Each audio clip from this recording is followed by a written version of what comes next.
Welcome, Facebook Live viewers. This is Eurasia Group. We're in New York. We're at the New York headquarters in Ian Bremmer's office. I am Jason Press. I am head of the global markets team here at Eurasia Group. This is Karthik Sankaran, our global strategist. Today we're going to be talking a little bit about Yellen's testimony to the Senate Banking Committee and the fact that U.S. stocks hit yet a new all-time high yesterday after the close. So Karthik, why is this testimony so important, and why does it happen just twice a year? Well, it's actually it's reasonably new. The Fed obviously goes back to 1913, but the testimony dates back to 1978. And the idea was that it was important to have the Fed, which is an independent technocratic institution, essentially come and explain to Congress what they were doing and why they were doing it. It's important for a couple of reasons. One is that you get to hear in front of an elected body exactly what the Fed's policy posture is and why. But you have other arenas where the Fed does that. There's the statement, they give speeches frequently. Mm-hmm. The other really interesting thing about this is you get to hear what Congress wants to ask the Fed. Mm-hmm. And that point of interaction between the political part of our country and the kind of more independent technocratic part makes for some very interesting viewing and is very revealing, I think. No doubt. And I'm sure that each time that this testimony happens, you can see a shift in the politics behind it. Absolutely. I mean, obviously, with big changes in administrations, it matters a lot. And I think one of the reasons why this particular testimony is so interesting, to me at least, is not so much what Janet Yellen herself said, which recapitulated what she's been saying in other speeches and so on, but the nature of the questioning in particular was quite interesting. What was most sort of surprising, I guess, to you in the testimony? Well, I mean, if you're used to thinking about the Republicans, the GOP, as a traditional party of business, as the hard money party that was always concerned about inflation, one of the interesting things that I've been watching in this testimony and more generally is exactly what has changed in the party, partly as a result of the economy, but also as a result of a pretty big sociological shift that's happened within the party, where you have these new voters for Trump in the upper Midwest from the Rust Belt who kind of carried him over the top. So to what extent their concerns, their issues are getting play. And that was actually quite interesting because going back to something we're talking about, the Republicans who were traditionally a party much more focused on inflation than on unemployment now seem to be more focused on unemployment, which I think is fascinating. Yeah, it's a big reversal. And in terms of sort of the future hikes that we or the market is expecting in terms of interest rates? Well, I mean, what the Fed has said, they put out the so-called dot plot where they tell you what they think is going to happen. We have 3 hikes scheduled for this year and 3 hikes for this year, 2018 and 2019. What was interesting about the questioning is that it seemed as though that might be too much. An excessively hawkish posture from the Republicans who were asking questions both in the Senate and in the House. And historically, the Republicans have wanted more of a dovish. Well, no, they wanted a more hawkish tone, and now they want a dovish tone. Yeah, and I think, as I said before, this has, so there was what was there, which was a lot of references. Janet Yellen has said explicitly that she believes the economy is pretty close to full employment. You don't need a lot of fiscal stimulus at this point to take it to full employment. The pushback was what one might traditionally have expected from Democrats. What about all these workers who are not in the workforce? They're discouraged. They have left. Are we not going to have policy that brings them back in? One of the other things that was kind of interesting was what was absent, which is all through the previous 8 years, there were these ritual questions about savers, what quantitative easing and low interest rates were doing to America's savers, what was happening to the elderly on fixed incomes. Right. Those questions were not there. So I think it's quite fascinating to see what's happening with the politics of the Fed, especially in view of the fact that President Trump has 4 appointments to make. Yeah, exactly. At least 4. Yeah. In terms of expectations for the dollar around that kind of Fed hikes, if they are going to transpire, what would we expect in terms of, say, dollar euro?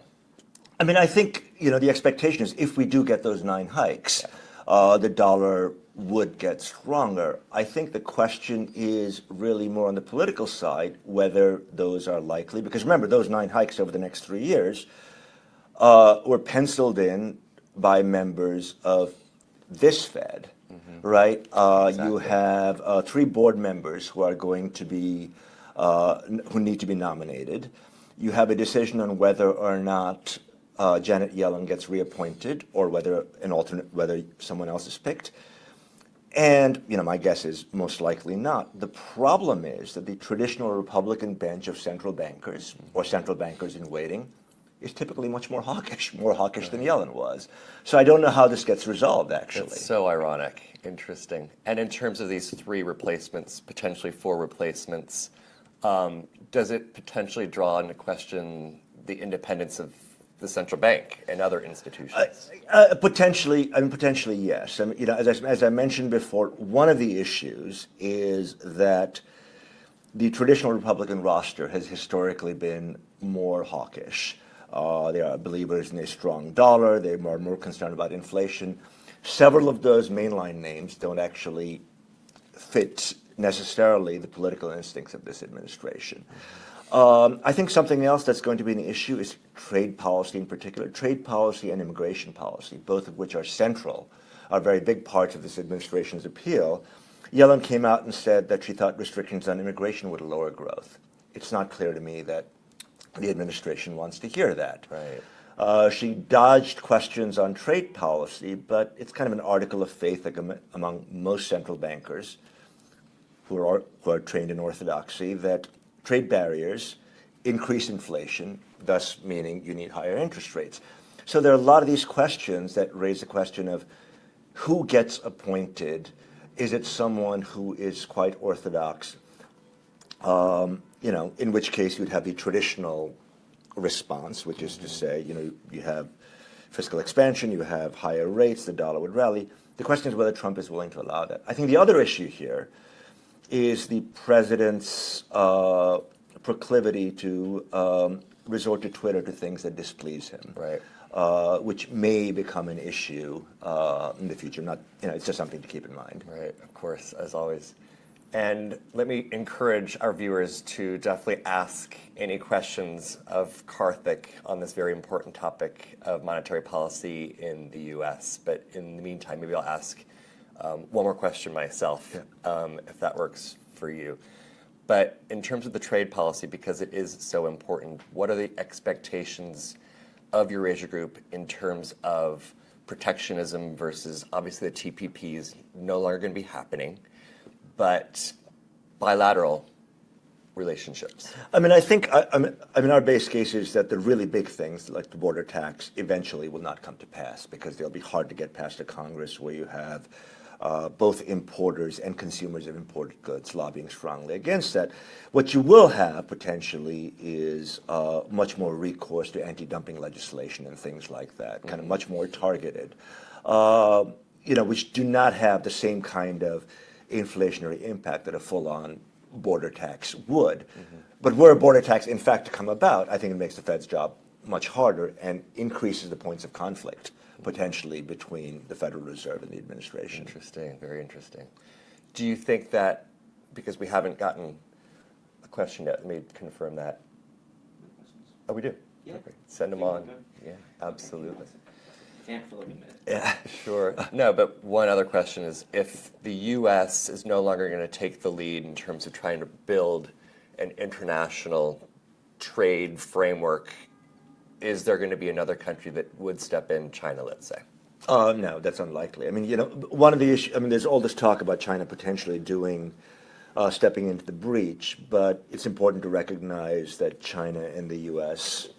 occupy very different places in the global economy. I mean, the U.S. is a large importer It runs the world's largest trade deficit in absolute numbers. It is both the consumer and the borrower of last resort. China is not going to do that. Right. So kind of Chinese-led globalization would unnecessarily look very different. I don't think it's, so there's no one else who can step into the breach were the U.S. actually to go ahead with this. Indeed, it's a G0 world. Yeah, So, as Ian says, yeah. our first question comes in from Daniel Kazanaga. Apologies if I pronounced that incorrectly. Does the decision to raise interest rates put inflation above economic growth as the Fed's central policy? The Fed has a dual mandate, right? It has a mandate to get to maximum sustainable employment and a level of inflation that's defined by their 2% target. What Janet Yellen has said is that right now they believe they have done as well as they can on getting unemployment down, which then shifts the onus to growth, shifts the onus to unemployment. That in itself is going to be another point of conflict because what we heard repeatedly in the questioning was no one wanted to hear that 2% growth is as good as it gets. Right, exactly. But it very well could be. Yeah, I mean, economy of this maturity. Yeah, an economy that's mature where you have, there were a lot of questions about participation.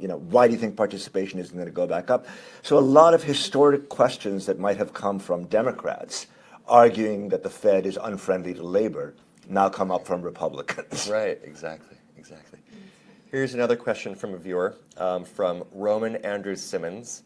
Has Trump reached out to Yellen regarding Fed monetary policy directly, and is there any way to corroborate or not corroborate? I don't know, and I don't believe so. Yeah, but I would agree with that. Alex Gibson has a question. I thought Yellen was supposed to stay out of politics completely. Given how much Trump has politicized her role, is she herself following through on that requirement? It's interesting because there are questions that are decided in the political arena that have a direct bearing on the Fed's mandates for inflation and employment. So, for instance,